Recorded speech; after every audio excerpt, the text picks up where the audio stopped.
Camera कामिनी के चेहरे पर है, जो डर और शर्म से पसीने पसीने है। बड़ी स्क्रीन पर अभी भी उसका आदमी सैंपल बदलता हुआ दिख रहा है। रोहित का चेहरा गुस्से से लाल है। वह झटके से अपनी कुर्सी उठाता है और मेज पर रखा पानी का गिलास कामिनी के चेहरे पर फेंक देता है। रोहित दहाड़ते हुए कहता है, बस बहुत हुआ। 6 साल पहले भी तुमने कान भरे थे और आज मेरे बच्चों का हक मारने के लिए तुमने ये घटिया हरकत की। निकल जाओ इस घर से। कामिनी कांपते हुए, रोहित मेरी बात सुनो, ये सब कुणाल का आइडिया था। अमृता शांत आवाज में कहती है, इल्जाम लगाने से गुनाह नहीं धुलते कामिनी।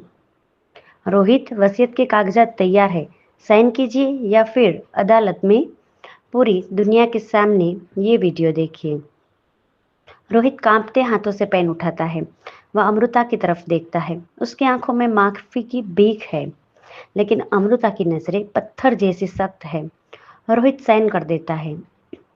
हवेली के बीचों बीच एक वकील खड़ा है।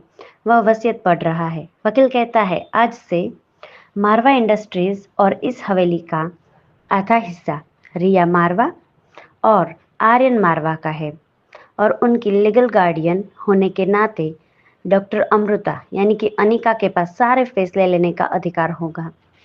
अमृता हवेली के बीच में खड़ी होती है। वह अपने सैंडल से फर्श पर एक काल्पनिक लकीर खींचती है और कहती है, आज से इस घर का बायां हिस्सा मेरा और मेरे बच्चों का है। रोहित, आप और आपका अतीत उस तरफ रहेंगे। मेरे बच्चों की परछाई भी आप पर नहीं पड़नी चाहिए। रोहित अपने ही घर में बेगाना हो गया है। वह अपनी सल्तनत और अपना परिवार दोनों हार चुका है। कुणाल बुरी तरह से डरा हुआ है।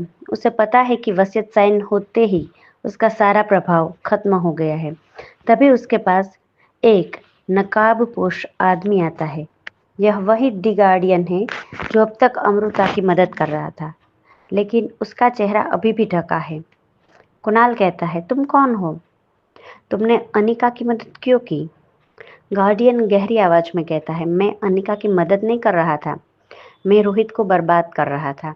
अब वक्त आ गया है उस सच को बाहर लाने का जो अनिका भी नहीं जानती।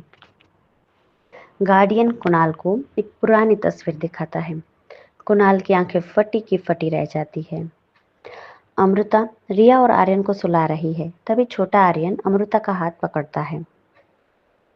आर्यन कहता है, मम्मी, वो अंकल यानी कि रोहित रो क्यों रहे थे? क्या वो हमारे पापा है? अमृता खामोश हो जाती है। फिर भारी मन से, वो सिर्फ एक याद है बेटा, और यादें कभी पापा नहीं बन सकती। दरवाजे के बाहर खड़ा रोहित यह सब सुन लेता है। वह फुट फुट कर रोने लगता है। उसे अब समझ आता है कि पैसा कमाना आसान है, लेकिन खोया हुआ सम्मान और पिता का दर्जा पाना नामुमकिन। अचानक हवेली के बाहर पुलिस की गाड़ी आती है। सायरन की आवाज से सबकी नींद उड़ जाती है। इंस्पेक्टर अंदर आता है और रोहित के सामने गिरफ्तारी का वारंट रखता है। इंस्पेक्टर कहता है, मिस्टर रोहित मारवा, आप पर 6 साल पहले अनिका को नशीली दवाई देने और उसकी जान लेने की कोशिश का आरोप है और ये शिकायत आपकी पत्नी डॉक्टर अमृता ने दर्ज कराई है। रोहित अमृता की तरफ देखता है।